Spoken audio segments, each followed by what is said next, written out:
In this day and age of social media, it's a question that's plagued many people and has caused quite a number of debates online as well. Just who is the greatest F1 driver of all time? Who is the GOAT? Three names always prop up, certainly in terms of social media and Twitter, is Ayrton Senna, Michael Schumacher, and Lewis Hamilton. But just who out of these three fantastic talents is the greatest of all time? Well, let's have a wee talk about it, shall we?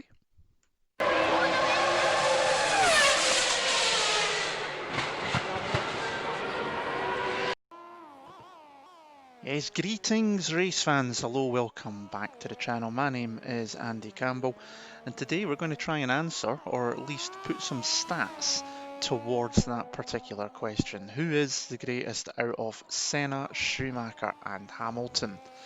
Now, this is quite a thorny subject as it does come down to opinions. Stats won't cover all of the story either, as much as we will use a lot of them here today.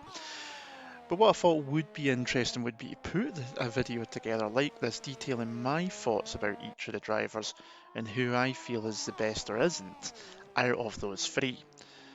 Now before we start, I need to put in here a big disclaimer first of all. These are my opinions on the three drivers in question. They may not be the same as yours, and you're all entitled to your own opinion. I also ask that you feel free to leave your comments and thoughts below, but please do keep them civil and respectful. Everyone is entitled to feel their own way and their own opinions on it. I am going to try and keep it predominantly to what is happening on the track. And this is just to be thought-provoking as well. I mean, for myself, I'm coming up 33 at the end of the year, and I've been lucky enough to have witnessed each of these three drivers on the track during my time on this planet. Senna, not quite as much, because it was only a couple of years before his untimely passing. I've seen pretty much all of Schumacher's career, and I've seen everything to do with Lewis's F1 career, so I'm quite well positioned in that sense. I don't need to rely fully on the archive footage. But with that being said, it's time to move on to the first driver. And well, we might as well start with the late great Brazilian Ayrton Senna do Brasil. Yep, obviously got to get in the old global TV whenever he won there, of course. Now, the Brazilian is widely regarded by many as the greatest of all time. In fact, of all three the drivers are, to be perfectly honest. Now, Senna does have a bit of a mystique around him as well, partially due to the fact that he was taken in his prime during the San Marino Grand Prix on the 1st of May 1994. We all know of that horrible crash that happened in Tamburello. Now, F1 fans old and new will all know about Senna's final race and what a horrible weekend it was for the sport, and the everlasting effects that are still there on F1 today, how it changed the safety aspect of the sport. And that's one of the reasons why we have the Halo device as well. It's just the way it's moved forward in time.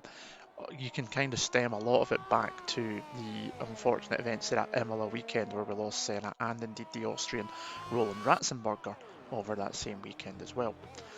However, for me, the mystique there is more we lost getting to see him going up against Schumacher, a young Michael Schumacher, and have some fights through the prime period for Senna and indeed the start of the Schumacher rise. That's what we got robbed of. We only got 2 races of that, and that's really unfortunate from a pure sporting sense.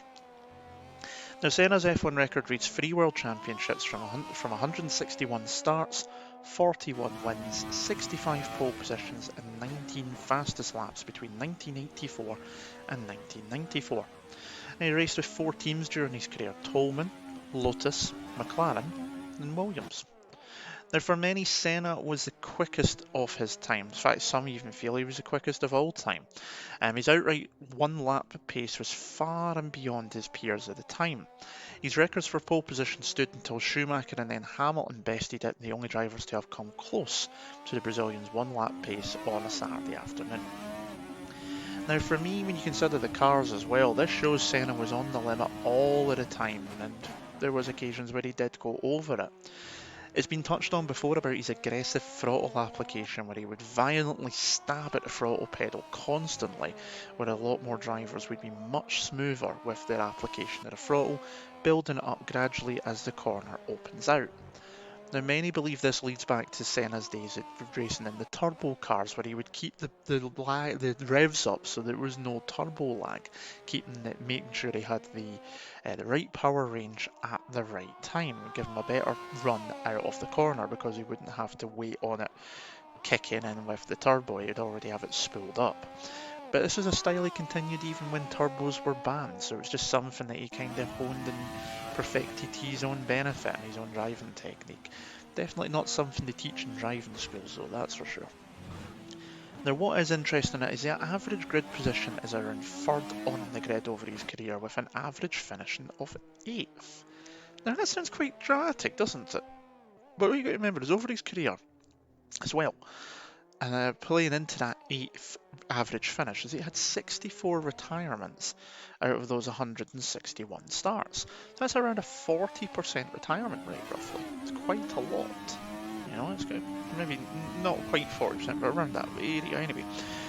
Now, of course, back in the 80s, engine failures were more commonplace, whereas now it's a bit of a shock to see an engine blowing up. Also, back then we still had a 26 car field. We had a lot of slower cars that could be anything of up to 6 seconds off the pace or more on a weekly basis, so it was easier to trip over back markers sometimes as well. Now, if we can compare him to his great rival Alain Prost, it also makes sense to do that as well because they were racing at the same time.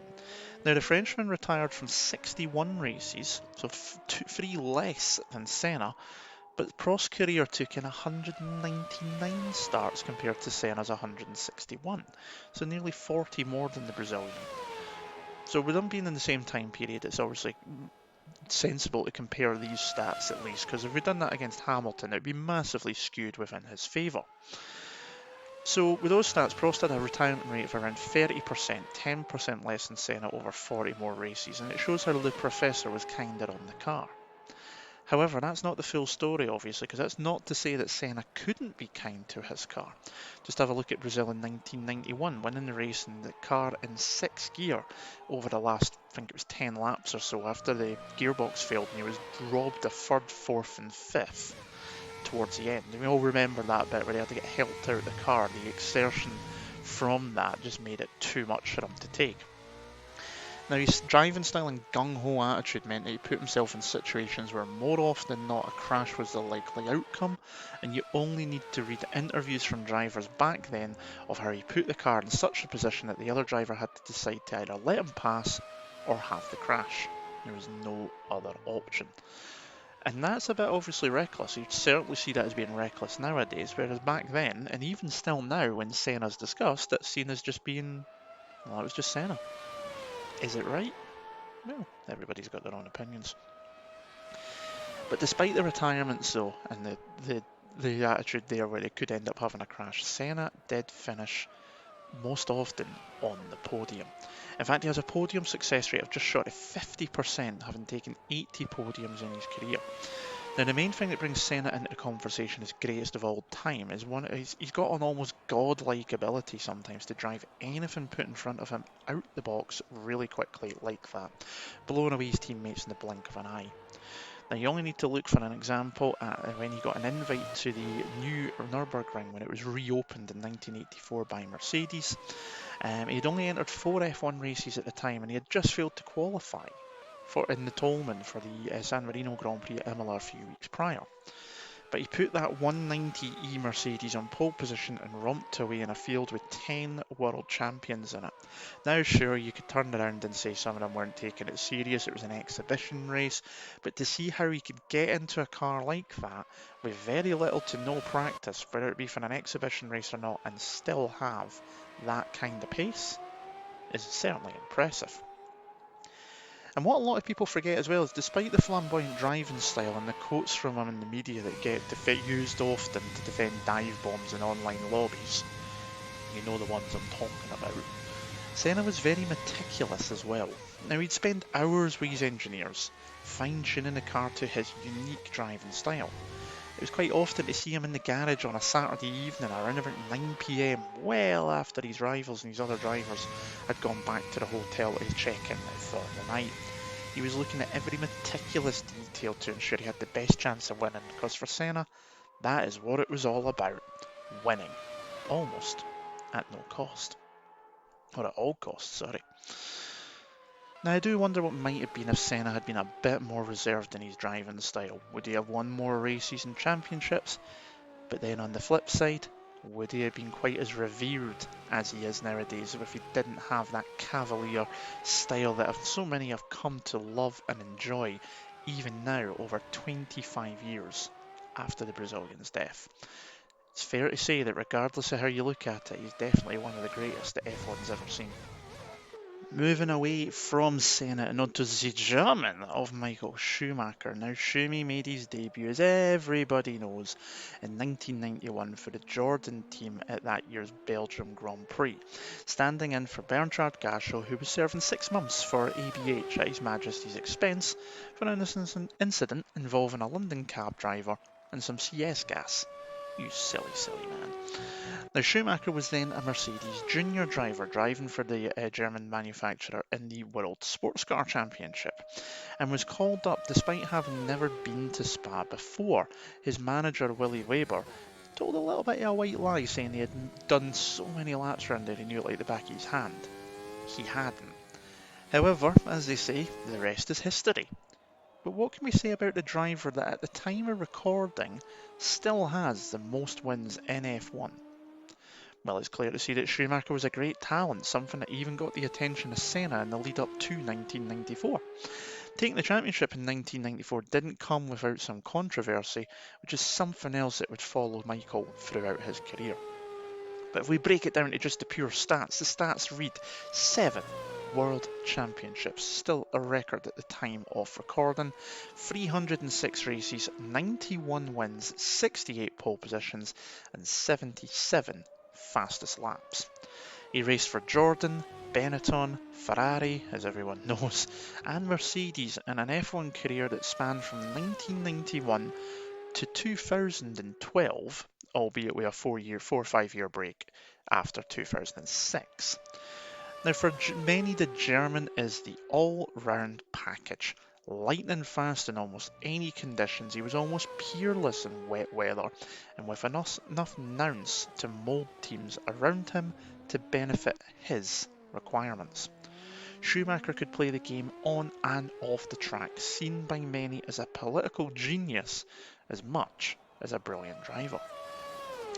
And when looking at the stats, it's hard to dispute that. If we use the qualifying average like we did Senna, we can see that Michael's average over his career is 5th on the grid.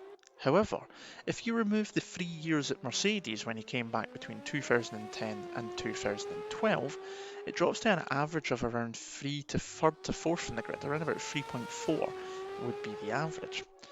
Either way, across a career that spans from 1991, it is still an absolutely fantastic and amazing number. And in fact, if you look deeper and remove not only the Mercedes years, but also his first season in 1991, because that was only a handful of races at the end of the year, his worst qualifying average in a season was 8.7, and that was in his final season when he was defending the title in 2005. Now, his average finishing position is 7th for 6.8, but when you remove again the Mercedes years in 1991, it drops to 5th, showing the remarkable consistency that Schumacher had. Now, before you all go shouting in the comments, I do recognise there was a 4-season period between 2001 and 2004 where the Ferrari was particularly dominant. 2002 in particular seen a qualifying average of 1.8 and an average finishing position of 1.4, finishing with a 100% podium success rate over the 17 races of the 2002 season. But to show again how Schumacher's consistency was at play as well as some luck, we need to look at his teammate from that season, Rubens Barrichello. Now, Rubinho only had 2 retirements that season for the Scuderia, and his average finishing position was 5.2. This meant that in the same car, Rubens finished off the podium in 5 races. He competed in 10 podiums from the 15 finishes in 17 races. So in the same car, Schumacher was superior. Now many will go, oh, you can't really compare Schumacher to Barrichello, surely, Andy. Well, yeah, of course, I understand that. Was Rubens in the same league as Michael? No offence to Rubinho, because he was a great driver in his own right, but he wasn't quite in Schumacher's realm. That's not to be harsh. However, it is true to say the Brazilian did have some horrible luck in his career, but it's not the end all and be all. However, all of this then links in to that part about politics. And I know that's a thorny subject right now with Lewis Hamilton, but again, we're trying not to go into outside of the sport. But this politics is within the sport, so it's fine. Now, by this time, Michael had the team working to his advantage. The car was designed to complement his driving style more than Rubens, with the Brazilian having to drive around the issues this caused him and his preferred setup options. This is the other element to Schumacher as well, the behind the scenes chess master, moving the cards and the pieces so that he had the strongest hand possible, the most flexibility within the team. I remember when Schumacher moved to Ferrari in 1996, which seen Gerhard Berger and Jean Alesi go the other way from Ferrari to Benetton. When they had a go in that year's B195, they could not believe how it handled. The car was designed around Schumacher, who had now left. They couldn't get to grips with this car, where its base design was around a unique driving style set out for the German. In fact, Schumacher drove the 1995 412 T2 Ferrari, both V10 and V12 spec, at Mugello, if I remember correctly, at the end of 95, and says he felt he could have won the championship in that car. Such was his comfortability with it. But it also then prompted, when we got into 1996, a conversation between Murray Walker and Jonathan Palmer in the BBC commentary box at that year's 1996 Australian Grand Prix. And Murray says, "Do you think, Jonathan, that if Michael Schumacher was piloting this Benetton chassis, that he would be lapping quicker than Jean Alesi is now?" To which Palmer replied quite simply, "The answer is a very clear yes, Murray." Now that again is not to say that Alesi and Berger were poor drivers, because they weren't. They were both race winners. Alesi, we could make a story about his career, let's be perfectly honest, but they were both good drivers. The car was not suited for them at all. It just was not, so it took a lot of effort for them to get the car to work how they wanted it to be. Now, another part of Schumacher's off-track exploits comes from Nico Rosberg, his teammate for the 3 seasons when he returned to Mercedes in 2010. And he spoke about the German's ruthlessness and mind games, stating it seemed to come naturally to Schumacher that at no point during briefings would he be remotely interested in anything Nico had done with the car, even if Nico was faster. It was a zoned mentality that gave him a cold persona at times, outwardly. Now, Rosberg even gave details of a qualifying session at Monaco where Michael purposely stayed in the toilet to the last second, preventing Nico from going and relieving himself before the qualifying session, meaning it was a little quicker jump from the toilet into the car to get belted up. Such was the extent he would go to, Schumacher, just to get an advantage. However, as says, Michael's copybook is blotted, a bit like Senna's as well. Well, Senna put himself in many situations. We all remember Suzuka 89, 90, where he kept his foot in, especially in 1990 and took out Prost. Schumacher seemed to either act on instinct or had it predetermined in his mind. Now, we'll probably never be able to answer, but Australia 1994 against Hill, definitely a good example. Jerez in 97 against Villeneuve, I think is the most obvious example, because he turned in, turned away, and then turned in again. The car was still there. Monaco 2006, remember he parked it up with that fake, "oh, I've lost control" at the Rascas, because he knew that he wasn't going to improve on his time and that Alonso was going quicker. These are 3 main examples. There's many others. I mean, 2010, remember Hungary? He squeezed his former teammate Barrichello, who's now in the Williams, right up to the pit wall at around about 150 miles an hour. There was just absolute ruthlessness from Michael, and it came through in his driving. We all remember now the chop that we see at the start. That came from Michael, predominantly. Yes, it happened before, but he was the one that kind of done it every time. Done it always. But for all these kind of incidents, there are many more examples of fantastic driving. Hungary in 1998, where against Mika Hakkinen and the McLaren, who was on a 2-stop, Schumacher and Ferrari went for a 3-stop strategy, and it required them doing a full stint, 18 laps of pure qualifying laps. And the effort that must have taken is absolutely unbelievable. Or if we remember when he's driving at Spa in 1995 for 16th on the grid, his worst qualifying position, if I remember correctly, in his career. He came through to win in challenging conditions, passing Damon Hill with a number of laps to go. Or even his first win for Ferrari at Spain in '96, qualified in the top 5 in the grid, had a poor start, dropped down to just around the end of the top 10, and then came through and lapped most of the field in absolutely torrential conditions. And that Ferrari 3110, that was a dog. It looked like a dog, it handled like a dog, it was pretty much a dog. And he dragged it to 3 wins that year. Remarkable. Now, Michael probably done everything he could, and I don't think by changing his style he would have won more or less, to be honest, unlike maybe Senna could have if he had taken the gung-ho out of the style. But would he have been held in as high in esteem if it wasn't for the incidents and controversies? Would that be a higher regard for the German if it hadn't been for the black cloud that followed a good proportion of his career? And finally, we move on to the current day superstar that is Lewis Hamilton.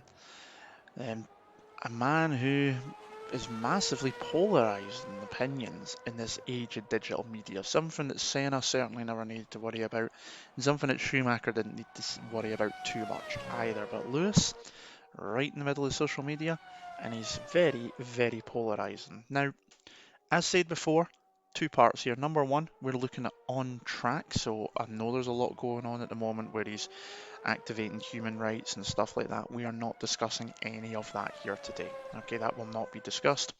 The other part I need to mention is that the stats that I'm going to go through are based on the end of the 2019 season. So when you hear me going through his wins, etc., it is up to the end of 2019 and does not include 2020. Reason for that is that I originally wrote this all the way back before lockdown, so before the new season started, and then just never got around to doing it until now. So I don't have the time to go through everything again, so I'm going with the stats off of that. So if they are slightly out, you have been warned, and if you put it in the comments that the stats are wrong, you can bugger off. But anyway, back to Lewis. So from a young age, it was clear that Hamilton had talent and speed in abundance. So much that McLaren and Ron Dennis took to funding his career from the age of 11.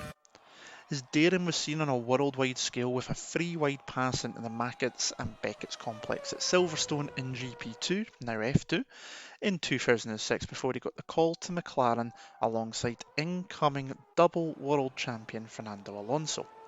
And although I've said it already with Schumacher, the rest after that is history. Now the stats show Hamilton is closing in on becoming the most successful F1 driver in history statistically. His record reads 6 World Championships, 250 starts up to the end of 2019 with 84 wins and 88 pole positions, and 47 fastest laps in a career that spans from 2007 until today. Now during his current 13-year F1 career, he has never been outside the top 5 in the championship, partially down to his speed and commitment, and partially down to being in decent cars, if not the best cars, for a good proportion of his career. Now, before I go on to the next part, side note, because I know there'll be a lot of you, and it goes back to Schumacher and Senna as well, by the way, this. Oh, it's the car. Yes, there's a part of it that's a car, but the driver still is a big proportion of it. Car doesn't drive itself, so the driver still needs to extract the maximum from the car. And if we look through history, the best drivers are always in the best cars. For crying out loud, Juan Manuel Fangio left a team mid-season, if I remember it was 1954, to get in the best car. I'm sure he left Maserati for Mercedes that season, just so he could make sure he could win the championship. The best drivers will always end up in the best cars. It is very rare to see a car challenging for the championship that is not the best on the grid. You might get the odd underdog coming through, but even if you take Braun GP in 2009, it was the best car on the grid for the first half of the year. Until Red Bull got their act together anyway. By then it was too late. That's the thing. The best drivers will always be in the best car. So to purposely say, the people that say that Lewis is only winning because he's got the best car, no, it's not just because he's got the best car. And the same goes for Senna. He went to Williams in '94 because he thought that was his best place to win another championship. Obviously, a lot of rule changes happened. Schumacher moved to Ferrari, but he built a team around him because he could see what was coming. He could see that they would get back. There's always a period where Ferrari would go through doldrums and then come back again. Schumacher made sure he was a part of that. That's what champions do. Alonso, since we just mentioned him, he left Renault. He could see where that was going. McLaren was probably his best choice at that point, so he moved to McLaren because he wanted to win more championships. It's the same way everybody. So to say it's just a car, no. Driver still needs to do it. And if you want proof that it's not just a car, look at the teammates. Got the same equipment, same cars, not getting the same out of it. Anyway, thought I'd just cover that off. So now many will pinpoint that to Hamilton being so statistically successful is because of the car, which we've just covered. But it's tricky, as I say, it's not that. Now, Senna and Schumacher were there in their primes. Well, Senna never raced a season in more than 16 rounds. So this obviously then skews some of the stats back in Lewis's favour, because he's never had a round of less than 17 rounds. He's usually been 19 to 20 rounds. Even Schumacher, before he's comeback, only ever done 16 to 17 rounds. So Lewis does have a lot in his advantage statistically, but he's got more races to build up these stats.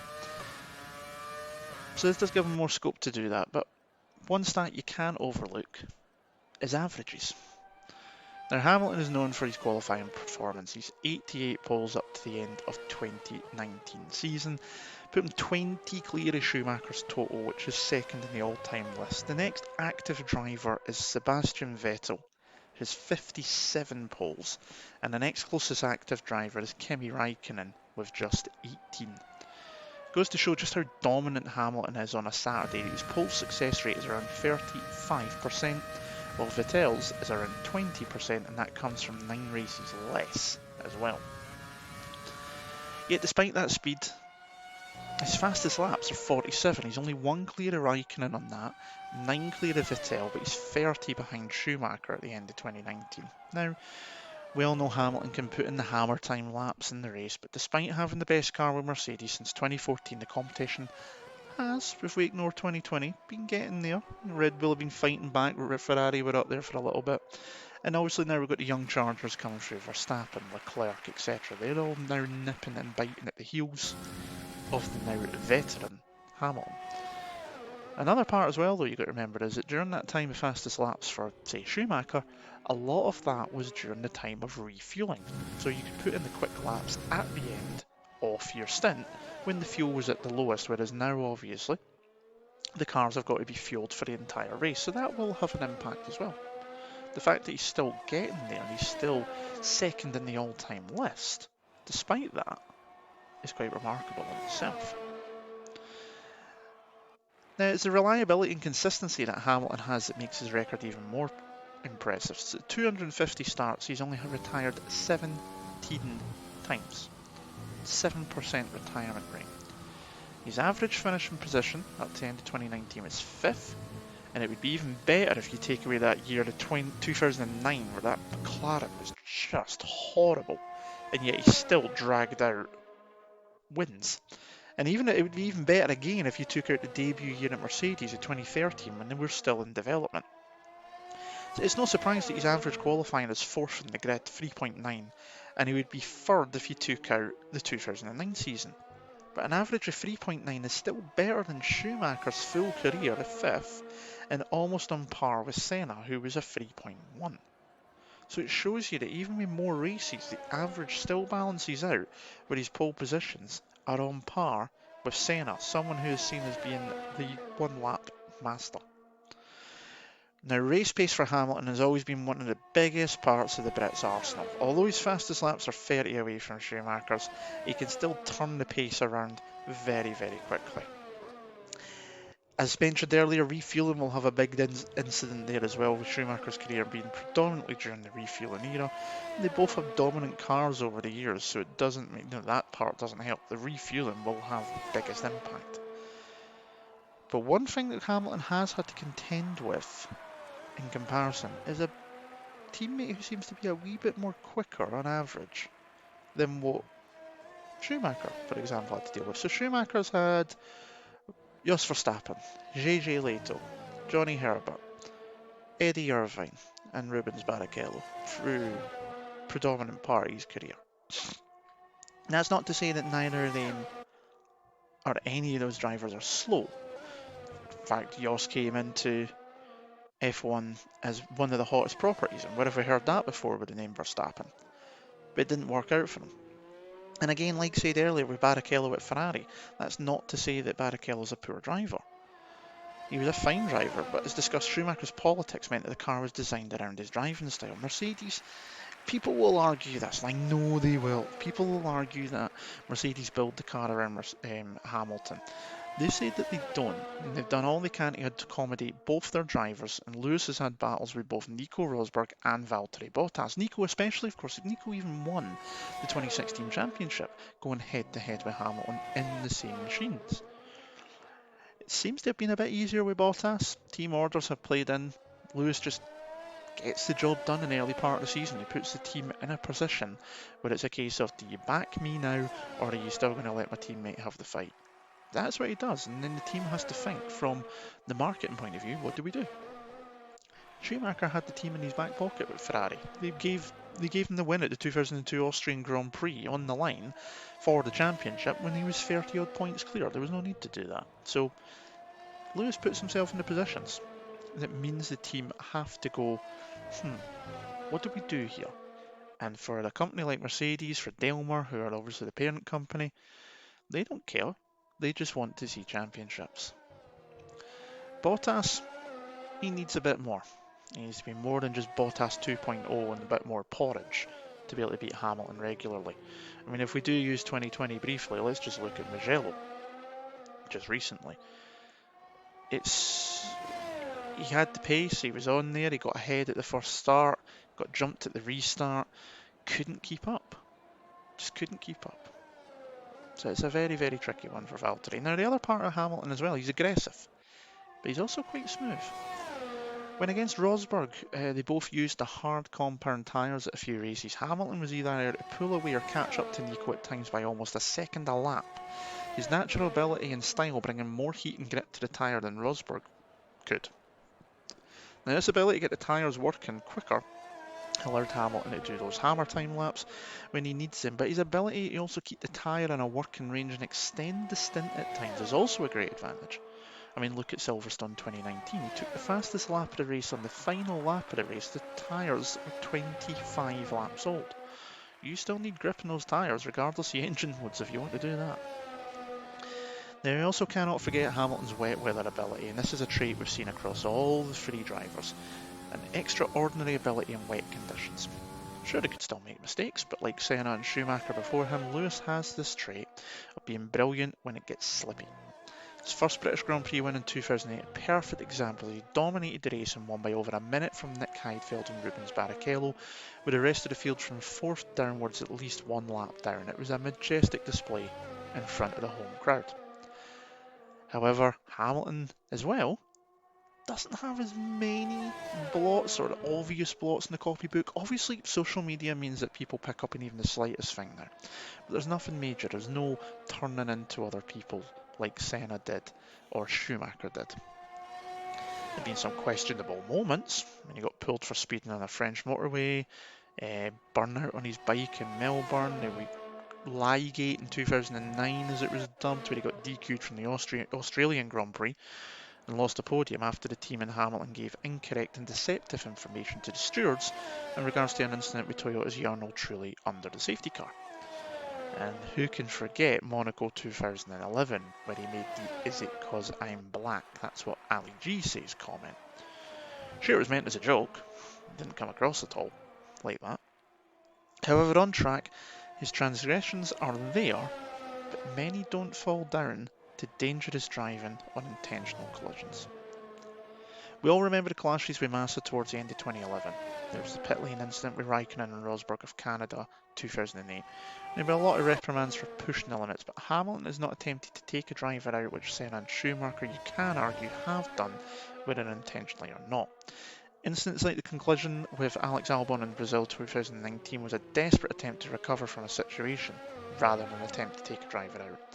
Most of the reprimands, especially in the early seasons, were around pit lane speed limits and white lines, weaving to break the slipstream in Malaysia, which forced a rewording in the rule. But no incidents of intentionally hitting another car or him deciding to park the car to stop another driver better his qualifying time. And we're ignoring things like Canada 2010 when the teams told him to stop on track due to fuel. So in light of this, Hamilton is more saintly, shall we say, in comparison. Not clean, by any measure, but without the major incidents we all know about Schumacher and Senna. But does this make him better? So after all this, where does this leave us? At the end of the discussion, who do I think's the best? Well, as mentioned at the start, opinion is subjective. And for me, I can't split any of the three of them. I think they're all brilliant in their own way. They've all got their flaws, they've all got their traits, they've all got their brilliance. But I'm sorry, I can't distinguish between them. If you pushed me, I would probably say Senna, Hamilton, and Schumacher. That's not to say that either are better than the other, it's just my personal opinion. We can't compare drivers from different eras. We can't compare Fangio to Hamilton. They drove at different times. Technology improved. Heck, if you really want to ask me, I would say the drivers in the 50s, 60s, and 70s are bigger goats than what we've seen in recent times because those guys had a 2 in 3 chance at dying for their craft. Those cars were sliding. They were ticking time bombs. You could use that as bravery to say they're goats.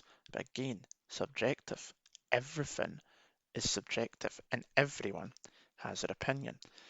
And this is a problem with any sport as well. You cannot compare different eras.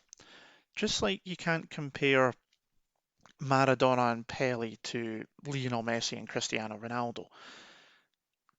Football, the game has stayed similar, but it's changed. It still might be 90 minutes of 2 teams of 11, top and ends after 45 minutes, but the technology in the actual football itself, the boots, everything like that has changed. Some of the rules have changed. Same goes for tennis. You can't compare, Roger Federer and Rafael Nadal from now to the likes of, John McEnroe and all that kind of people from back there. Because again, although it's about 2 people at either end of the court, technology has changed. The rackets have changed. The balls have changed. The way people train have changed. And the same goes with things like basketball. Comparing LeBron James to Michael Jordan or even Jordan to Wilt Chamberlain. Different eras, different times. It is hard to do that. Now, for me, all the drivers I've got, especially the 3 we spoke about today, have got God-given talent to car control. They have their flaws, some more than others. All played the behind-the-scenes game to some extent, and again, some more than others. Where I am lucky, and the greatest joy I get is that personally, as mentioned at the start of this episode, I've had the joy of watching all 3 in action. I still remember Senna's death. I was watching that race on the 1st of May 1994, and I remember it as much now, coming up 33 years old, as I did when I was 7, back in 94. I've seen almost all of Schumacher's career, and I've seen everything from Lewis. But can you compare who is the GOAT? Subjective. For me, my GOAT in F1? Jim Clark. Man had a God-given talent and it had nothing to do with the fact he's Scottish. Okay, it does help a little bit. But he was so good. But again, subjective. Different timescales, different times. The world of sports and motorsports is full of what-if moments. What if Fangio raced at the same time in the same machinery as Senna? Or Jack Brabham with Schumacher, or Jim Clark against Lewis Hamilton? It's a situation we can never figure out. His opinion gets in the way. But at the same time, that is what can also make these discussions enjoyable if you take them the right way. You get different thoughts over who's better. It is all subjective. But one thing we can agree on is this. motorsport fans, past, present, and future, we are spoiled for choice. And that's it. I hope you've enjoyed that. It's a little bit different to what I would normally do, but I hope it's been something a little bit different and enjoyable. If you have enjoyed it, do hit the like button and leave comments below. Keep them respectful. Everyone's entitled to opinion. I can hear things as long as you're being thoughtful with it and you're not just going, that you're wrong, because everyone's entitled to their opinions. Those are mine. Leave me yours. Tell me what you think. And if you do have this conversation at any time through social media or with friends, family, or anyone else, keep it civil. Don't bite. Enjoy what we have. We are lucky as F1 fans, as motorsport fans, even as sports fans, to have so much choice and so much history to go off. 70 years we have of F1 history. And even more than that if you go back to pre-war Grand Prix racing and you take another series. We have a huge choice in what we can see and who we see as being the best. Enjoy it. Don't get angry about it. But that's it. Thanks very much for listening. Hope you've enjoyed this episode. If you want to see more things like this, maybe looking into particular seasons, maybe particular drivers' careers, let me know in the comments below. I'll have them a wee try. But until next time, my name's Andy Campbell. Like, comment, and subscribe for more. I've got more stuff coming up, sim racing stuff, track guides, all sorts of things I've got planned. Just need to find the time to do it. Until next time, take care, and I'll see you again soon. Ta-da!